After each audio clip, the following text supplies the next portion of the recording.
Así como les expliqué la vez pasada, las operaciones de los fuegos, aunque en el cristianismo se hace un poco más de énfasis en el fuego del Padre descendente, que es lo que se llama bautismo con fuego, también habla del ascendente.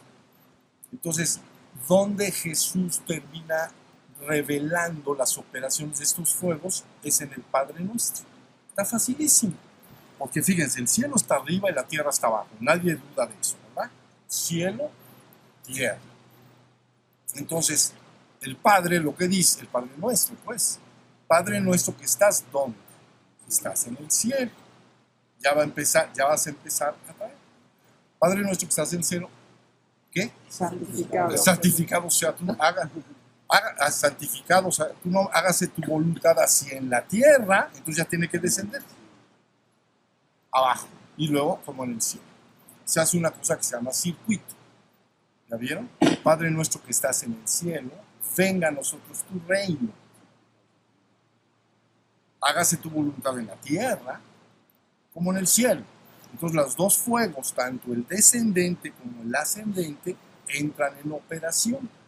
Claro, si uno lo reza de tararilla, pues no pasa nada, lógico. Pero si uno está repitiendo este ejercicio, que descienda el fuego y que ascienda, que descienda el fuego, se llama un kriya en Oriente, entonces empieza a activar naturalmente los fuegos sagrados del Padre y de la Madre. El Padre está arriba y afuera de la cabeza, como sabemos en el acto del bautismo, ¿no? Y el que sube es en la base del tronco, tiene que ver con la capacidad de crear el mundo. Se relaciona con la actividad generatriz en el ser humano, la sexualidad. ¿Ya vieron? Pero entonces esos dos fuegos tienen que penetrar y hacer su trabajo. Ahora sí ya está la cosa. Entonces, facilito.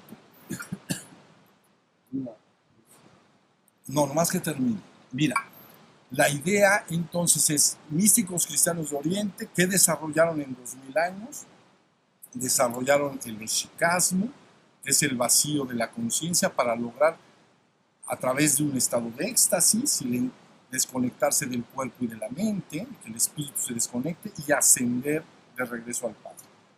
Y luego, a través de operaciones devocionales, de amor hacia lo divino, amor hacia el prójimo, amor hacia la vida, etc., se pueden prender los fuegos. Más aparte, las operaciones de esta oración, porque dijo, les enseñaré a orar. Pero la gente dice, no sé qué diga, pero la repite, eso se lleva repitiendo 2000 años. Pero la operación que hace esta oración, si se hiciera bien, prendería naturalmente los fuegos en la persona. ¿Ya vieron?